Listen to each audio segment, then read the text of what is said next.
Hello there, you are welcome once again. A lot has been happening lately with the just-ended 16th BRICS summit hosted by Russia, which saw 13 new nations joining the bloc. This recent move has seen the bloc grow massively from 9 members to 22 members. That's quite massive, right? The question remains, what could be prompting the massive inclusion of many African, Asian, and even North American countries joining the bloc? And what could this mean for the West and the US? This is the first BRICS summit since Egypt, Ethiopia, Iran, and the UAE joined earlier this year. Russia, which holds the BRICS presidency this year, has also invited over 24 other countries that have expressed interest in joining the group for the first BRICS Plus summit. For President Vladimir Putin, hosting this summit is an opportunity to show that Western efforts to isolate Moscow for its illegal war on Ukraine have not been successful, and that Russia has friends around the globe. BRICS leaders Russia and China aim to construct an alternative to Western-led security and financial architectures and see expanding the group as an important step to that end. USIP's Adam Gallagher and Andrew Cheatham explain why so many countries want to join the group, how BRICS expansion intersects with other global trends, and what it means for the United States. But what's behind so many countries' interest in joining BRICS? Over 30 countries have either formally applied or expressed interest in joining BRICS. These include Southeast Asian states Thailand, Malaysia, and Vietnam, NATO member Turkey, major oil and gas producers like Algeria, the world's biggest Muslim country, Indonesia, Nigeria, which has the largest population in Africa, and the world's 8th most populous country, Bangladesh. There are clear economic benefits to joining this burgeoning group of emerging economies. The 10 countries, including Saudi Arabia, which has been invited but has not formally accepted, that now make up BRICS represent 45% of the world's population, 28% of the world's economic output, and 47% of global crude oil. Intra-BRICS trade is one area where the group has found its footing. A joint statement coming out of the June 2024 BRICS foreign ministers meeting encouraged enhanced use of local currencies in trade and financial transactions among BRICS members. This was a trend that was already on the upswing between 2017 to 2022, with a 56% increase in intra-BRICS trade during that time. Western sanctions on Russia led to a further surge. Trade in goods among BRICS economies has considerably outpaced trade between the BRICS and G7 nations, leading to greater intra-BRICS trade intensity, notes a report from the Boston Consulting Group. Those interested in joining BRICS believe membership will lead to increased trade and investment. Western sanctions and the US dollar's status as the global reserve currency are also part of the story.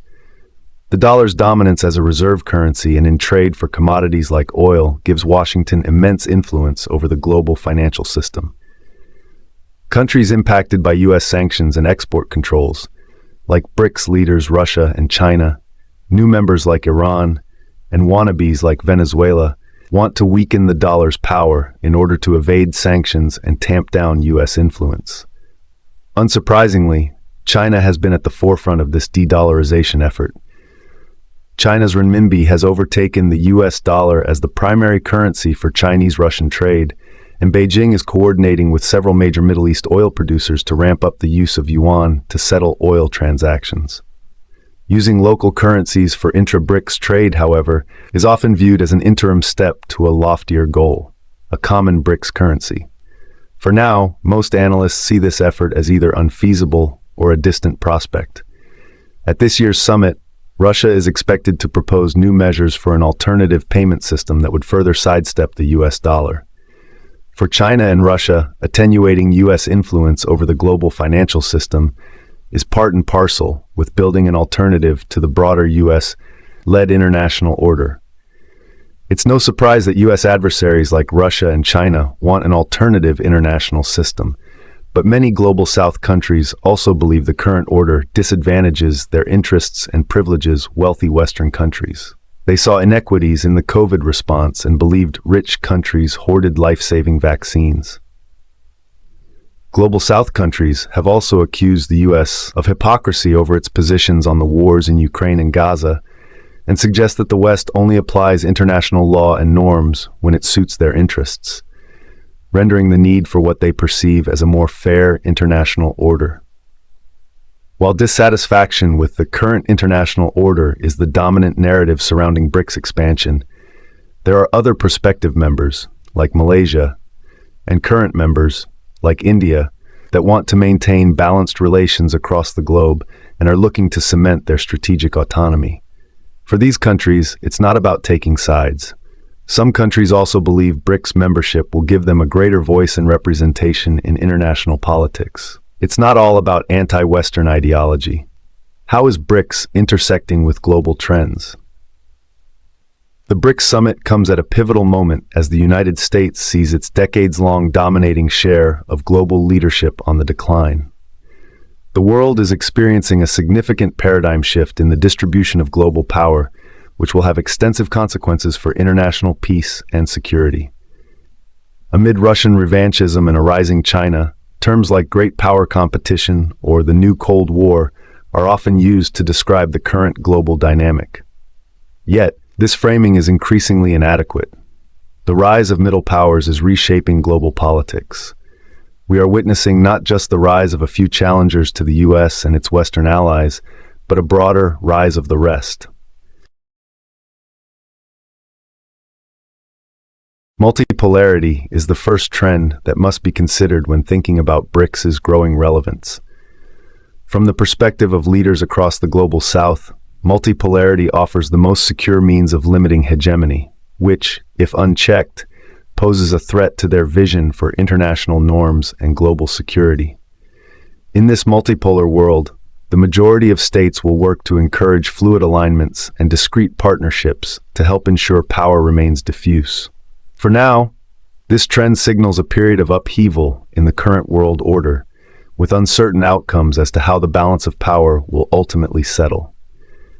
A stable and peaceful multipolar world will require a functioning multilateral system that is fit to tackle the unique challenges of the 21st century. Unfortunately, we are seeing another trend of increasingly dysfunctional and inept multilateral institutions centered around the United Nations system. The UN Security Council, a relic of the post-World War II power structure, no longer reflects contemporary global dynamics. Calls for reform, while progressing, go largely unheeded as the great powers cling to their vetoes. The trends discussed in this year's BRICS meeting highlight a world grappling with the rise of multipolarity, declining multilateral institutions, and the growing dominance of authoritarian civilization states, signaling a profound shift away from the democratic and legal norms that have long underpinned the international order. What does this mean for the U.S.?